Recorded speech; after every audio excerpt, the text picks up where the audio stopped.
Hello everyone and welcome back to another storytime video.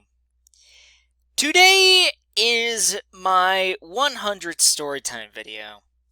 So the special thing that I'm going to do today to celebrate 100 storytimes is that I'm going to be talking about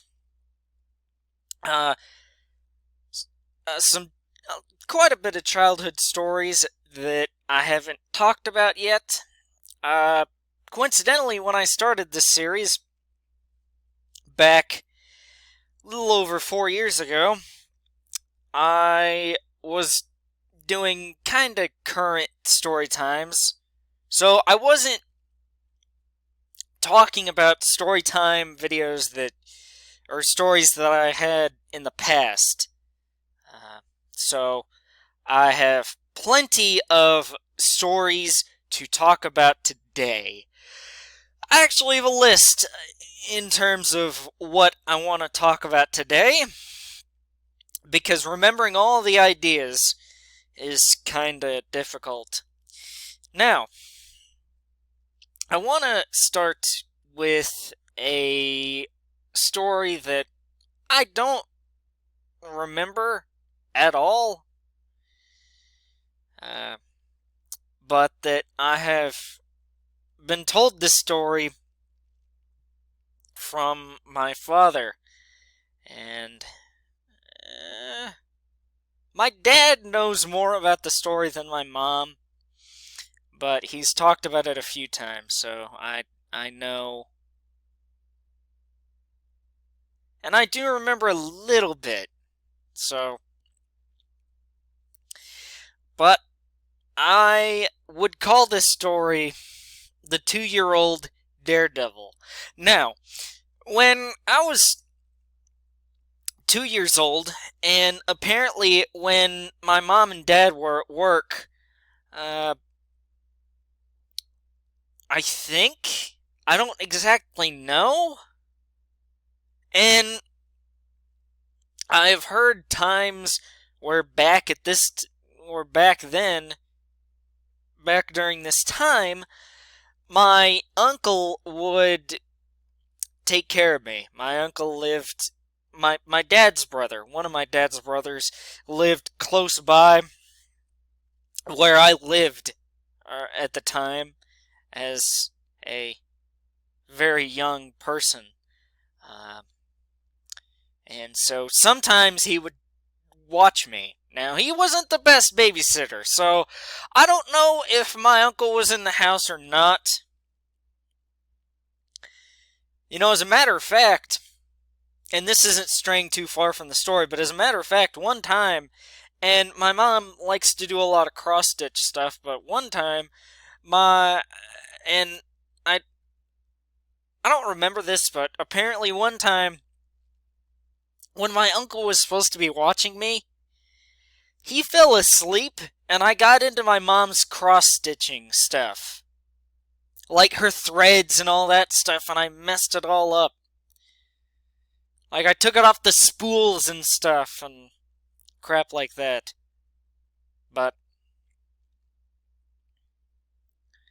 So that's why I say I don't know if my uncle was in the house or not, in terms of watching me, or if my parents were there, or if no one was there, surprisingly. I would be amazed if no one was there. But, regardless, I climbed on top of the kitchen countertops. Now, I remember being on top of the counters and thinking, oh, well, how am I gonna get down?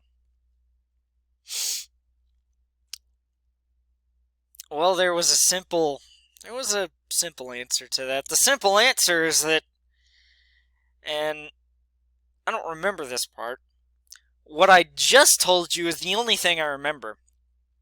But apparently, I nosedived off the counter onto the floor and I had to go to the hospital. I don't think there's any lasting effects from that, but uh, the 2-year-old daredevil. And I know that story is kind of short, but I don't remember a lot of the details. Otherwise, I would talk about the details. But I just all I remember is being up on the countertop and not knowing how to get down. I couldn't process in my mind because even though I climbed up that way, it was tough to climb up there, and I didn't have. I wasn't smart enough as a 2-year-old to climb down. So that's how I didn't figure out how to get down without nosediving off the counter. I think I fell off. I think I kind of remember falling off, but not making any impact. Now that I really think about it and dig deep, you just gotta reach into the memory bank and pull that one out. But yeah, I do remember that. And I remember one time when I was about the same age because I was living in the same house. I lived in this particular house from when I was 1 until I was 4. So I think I was 3 years old at the time, maybe even 4. I want to say I was 3, but my mom and I went to get me a shirt. I don't remember what store we went to or what the shirt was or what it said. I think it was orange, though. I think that might have been. Actually, you know what? I think that was an orange shirt that had a monster truck on it or something that I got oil on when I was like 6 years old, not knowing that you can't get oil off of a shirt. And how I would do that is that my dad works on cars in his spare time. He basically buys old European cars and fixes them up in his spare time, and then he'll drive them around. So that's where I would have gotten oil on them, or on that one particular shirt. But behind the house that I lived in, and I did Google Map or Google Earth, yeah, Google Map, and I looked at a satellite view of the neighborhood, of that neighborhood, and it has grown up a significant amount over the last 15 to 20 years. And we had a wide open backyard. I don't exactly know how it looks now, but given how the rest of the neighborhood looks all grown up, I wouldn't doubt that there's not as much room back there, but I basically kept walking further and further into the backyard trying to show the world my brand new shirt. And I was telling my mom that as it was happening, that I was showing her my brand new shirt. And looking back on it now, it's just like that little kid thing you do where you're like, where you think you're just so cool and all that stuff. And I'm not trying to knock on a little kid for thinking that. I mean, a little kid might not have the capacity to think critically, and probably not, but still, regardless. Uh, that is one story I do remember from my childhood as well. Now, as I said, I lived in that house from when I was 1 till I was 4. I don't remember anything about the couple apartments my parents and I lived in when I was a newborn. And then after I turned 1, before we moved to this specific house. But I, so in case you're like, oh, what about the place you lived before? I don't remember a single thing. Not even a microsecond of a memory. I was way too young. But let's see, next on the list, yes, first day of preschool. Okay, what I remember from that is that I preschool was, I guess, great for me. What I do remember is maybe not particularly first day. Let me expand this to preschool in general, because my notes are just kind of so specific, and I'm going to broaden the topics out a little bit, but still keep it on with the topic and keep a good flow, like talking about preschool in general. Now, what I remember from the first day specifically, before I get into throughout my preschool time, is that my grandparents, my dad's parents, picked me up for my first day of preschool. Now, this was a very pleasant surprise because I thought that my mom or my dad would pick me up. And that I remember playing with some toys and stuff before that, before I left for the day. And then I was thinking of who was gonna pick me up that day. But in terms of preschool overall, I remember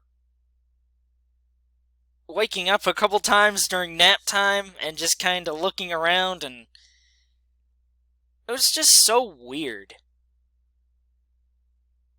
Like, I bet a couple of you back in preschool woke up in the middle of nap time and for a second, like I did, maybe, and it was just so weird to see all the other kids asleep, the lights out. And looking back on it, those mats.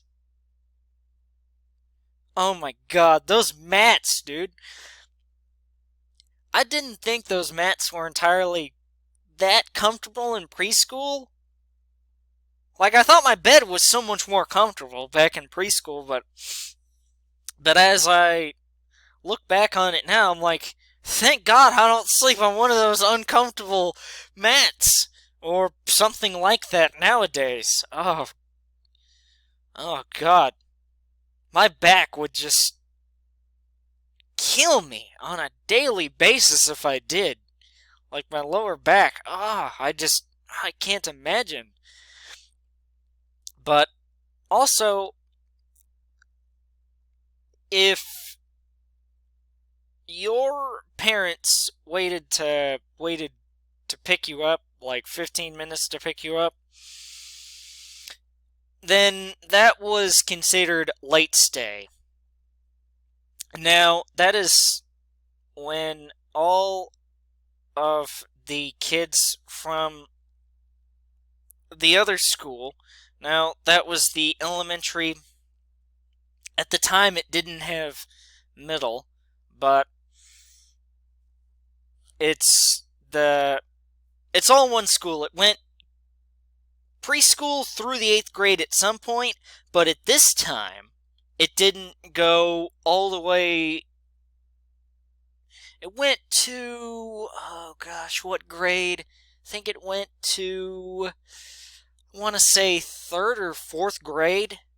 And then eventually, and then I think when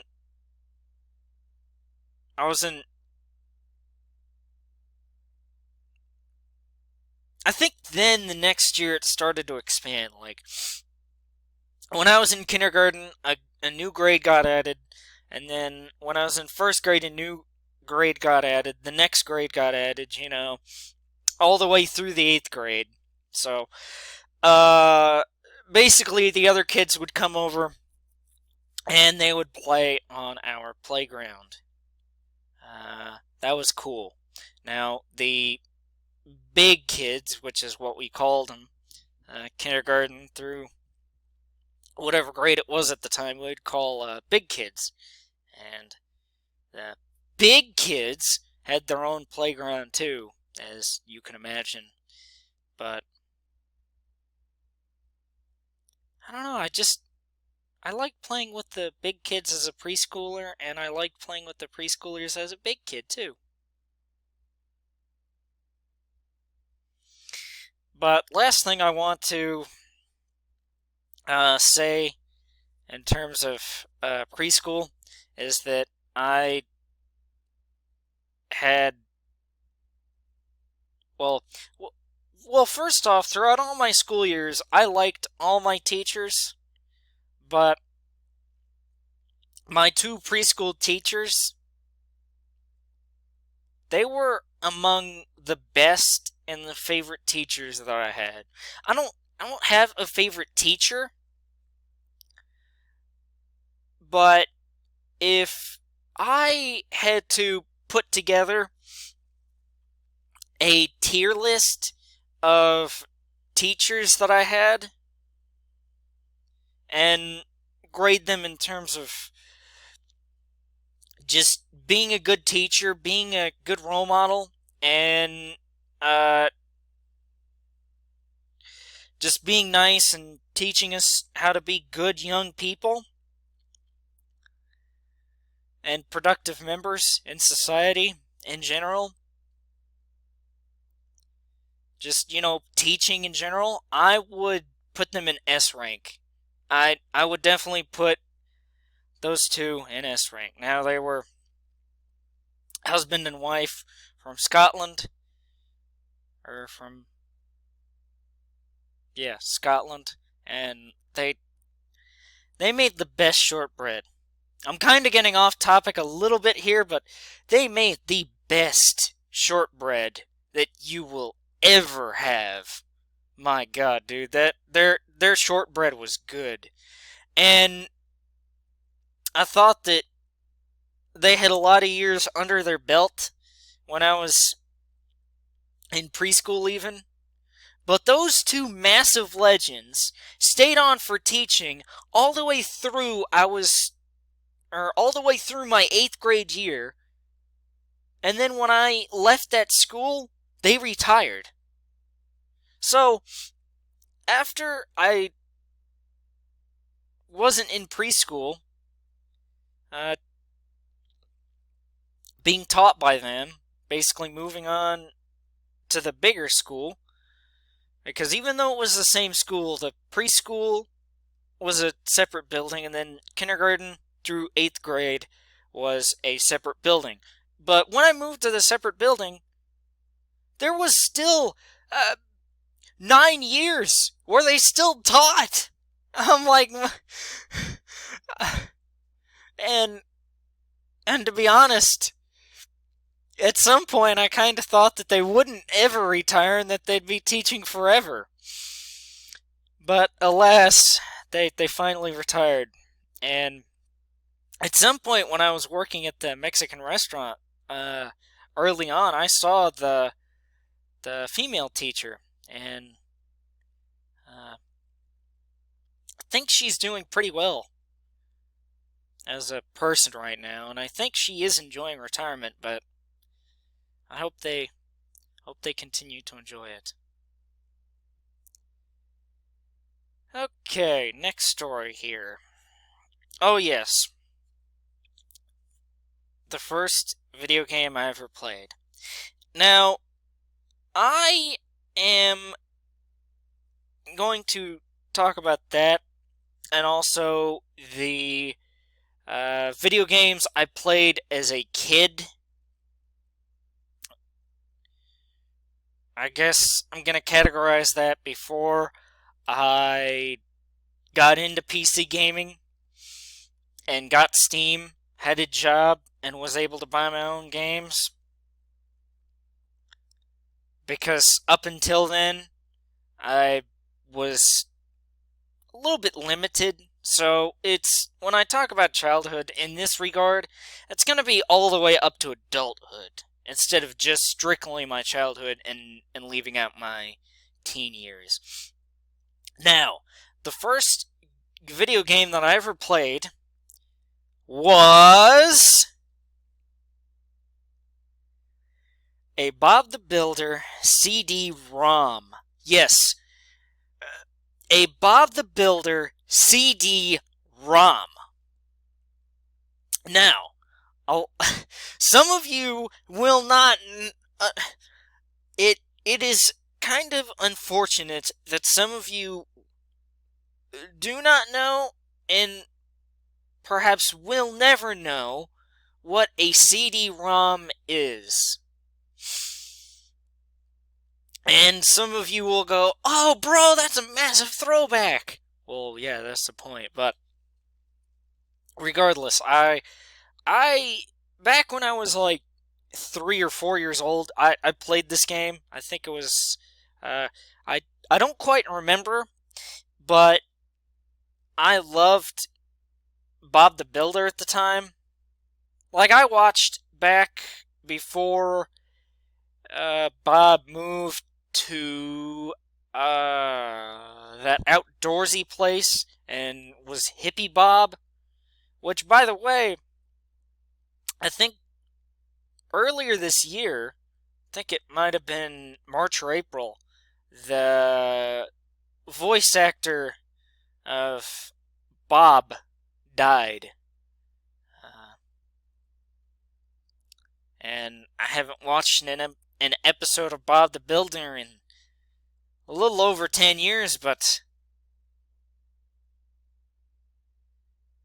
I still enjoyed it as a kid, so it kind of hurt to hear the news that he died earlier this year, but I enjoyed playing the Bob the Builder CD-ROM.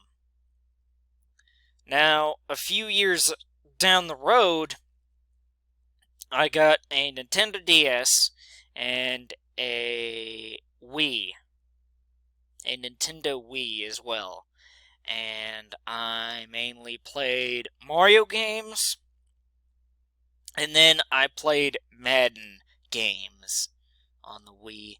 I mainly played Mario games on the DS, although I had a couple of Mario games on the Wii, like Mario Kart, and then I had New Super Mario Brothers.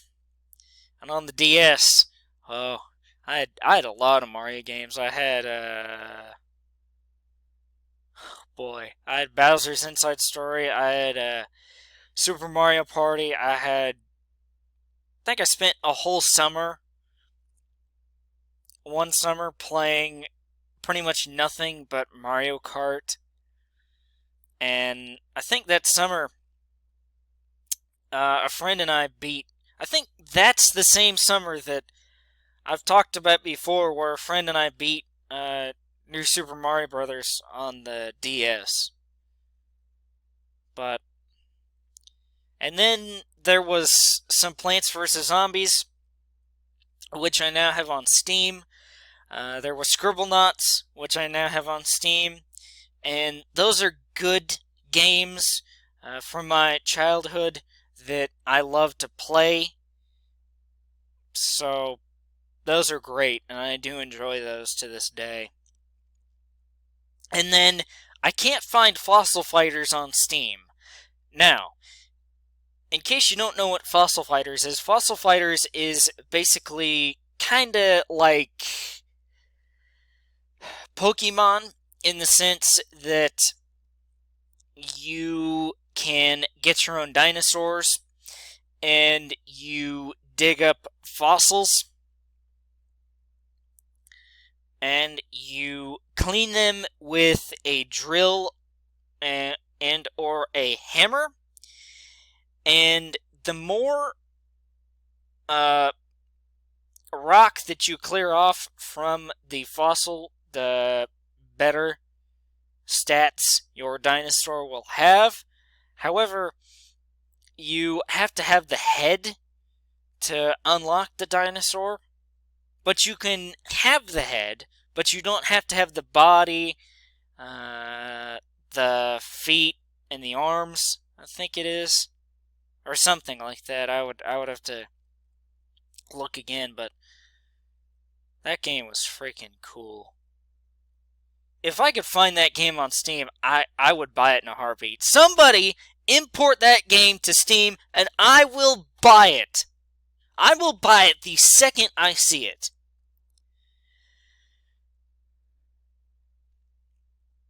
But I didn't really get into first-person shooters that much until I bought my own games, because my parents wanted me to play games that were in the age rating.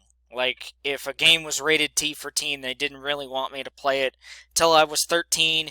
If a game was rated 10 and up, they didn't want me to really play it until I was 10, that kind of stuff.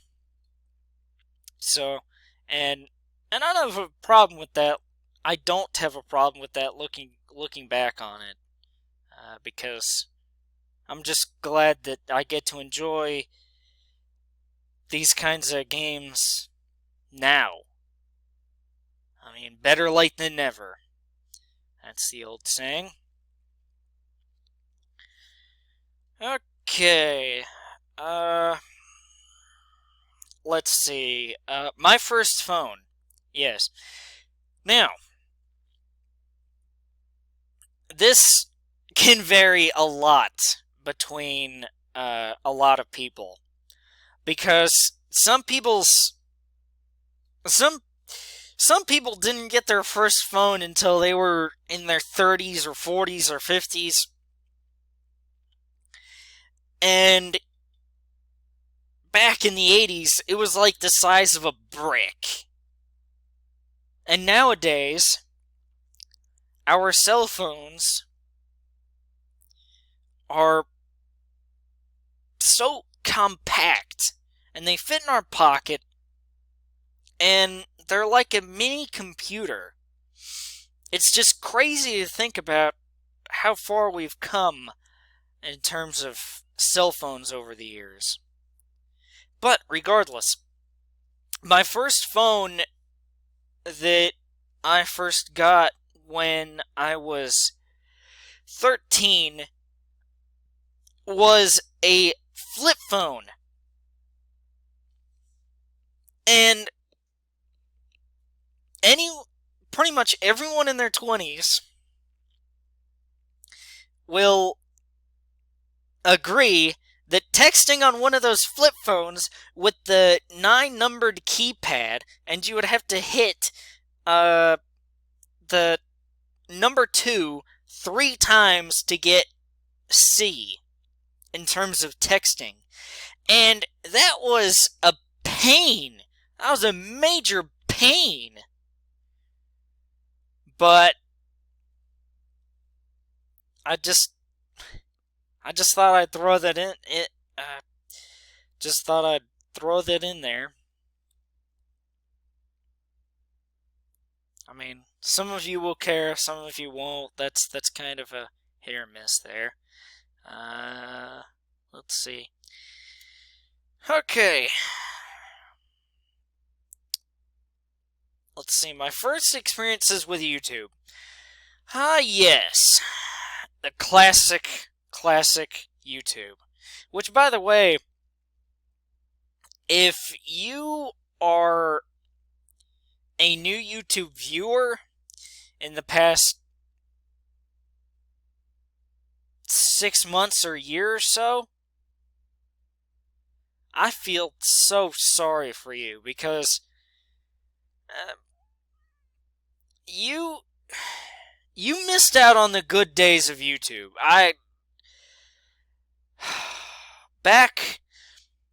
Dude, I remember back when Fred, Annoying Orange, and Smosh were the most popular channels on YouTube. And oh my god, dude, those were like the days when anybody could make it big on YouTube. Like, you didn't have to be big into Hollywood. You didn't have to live in Hollywood, have a big production crew behind you. You didn't have to put hours and hours and hours into editing a video. You could just sit there with your webcam on and talk about stuff. Well, with a very crappy potato webcam, and talk about stuff, and there's a good chance that you could have really become popular based on that stuff alone. And I also remember back when there was a star rating and the subscribe button was at the top, was above the video, and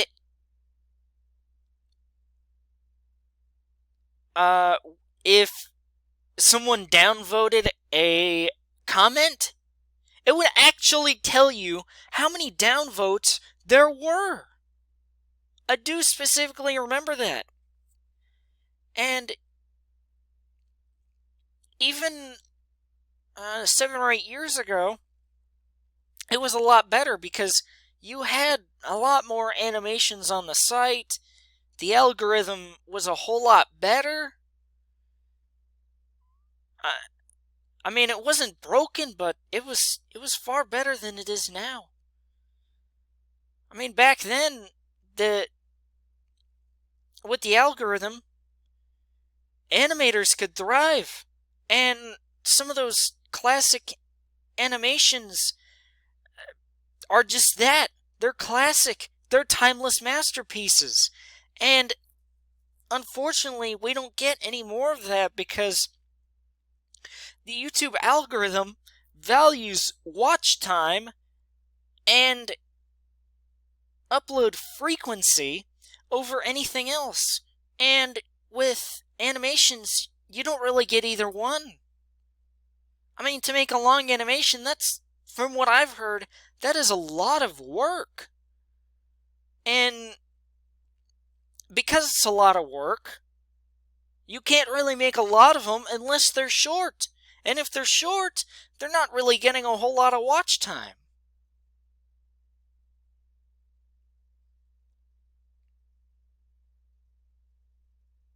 But that's just what I wanted to kind of talk about. Okay, last thing I want to talk about for the video before I wrap it up right here, because this video is already 34 minutes long.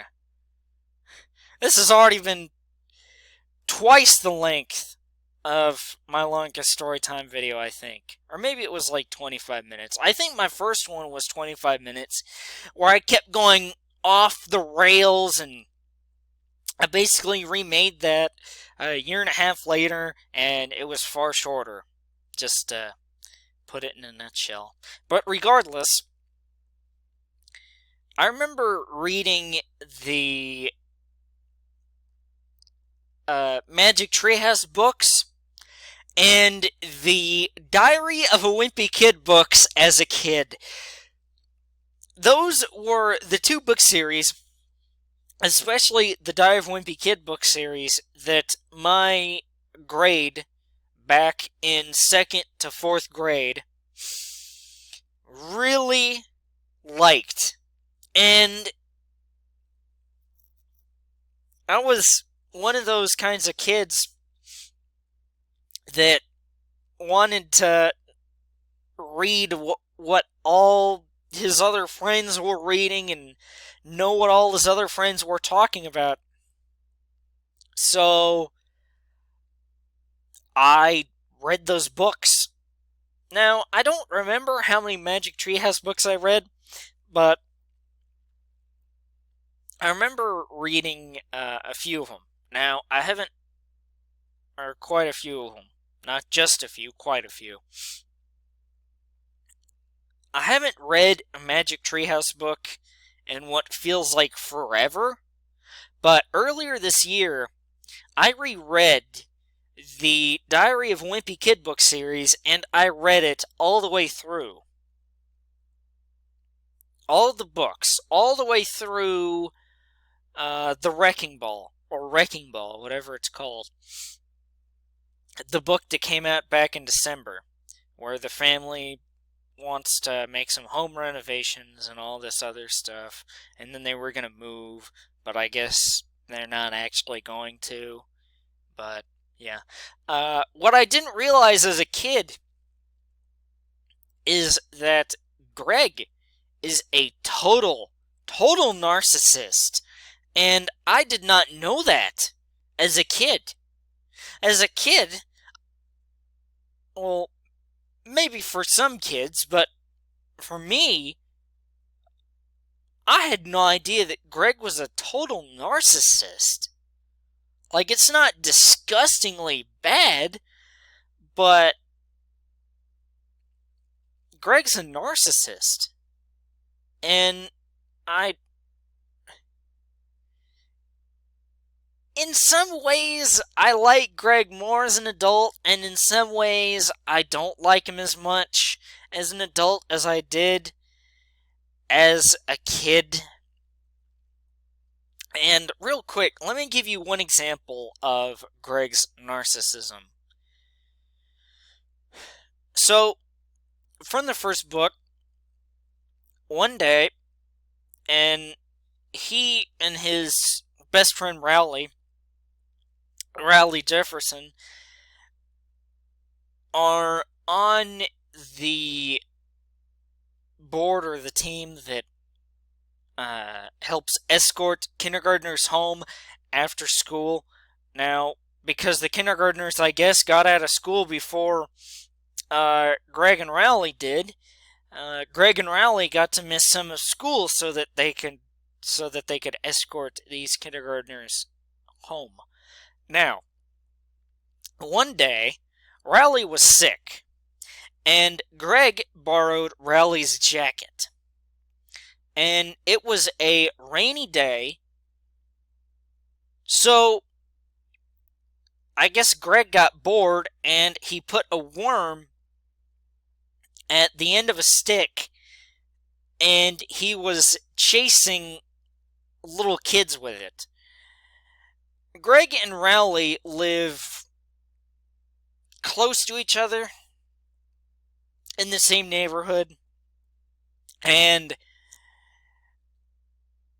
one of the neighbors walked out the front door, and the neighbor couldn't really get a good look at Greg, so she thought it was Rowley because he was wearing his jacket. And so Rowley gets in trouble, expectedly, of course. And when asked about it by the principal, or by the vice principal, Greg does not own up to it at all, and he struggles whether to make the right decision in saying that it was actually him and not Rowley. But Greg figures that Rowley could take one for the team and get in trouble for this one. And eventually they find out that Greg is the one that actually did it. And later on, or a little bit later on, Greg tells Rowley that they could both learn a lesson from this.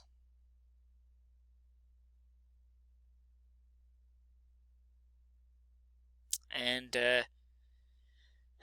Greg said that Rowley's lesson he could learn was that he shouldn't lend his jacket to people. So,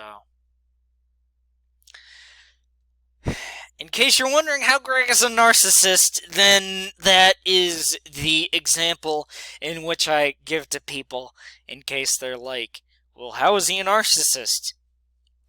That is how. That is how. And see us, guys. I do believe that will do it for this storytime video. I have enjoyed talking about or telling some of the childhood stories that I had in the list.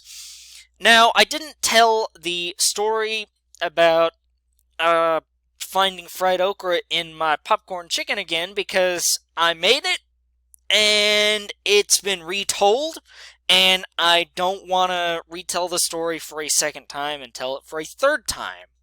So, in case you were looking for that story, I'm not telling it today. I'm not going to milk it for all it's worth. There's nothing else I want to add to it.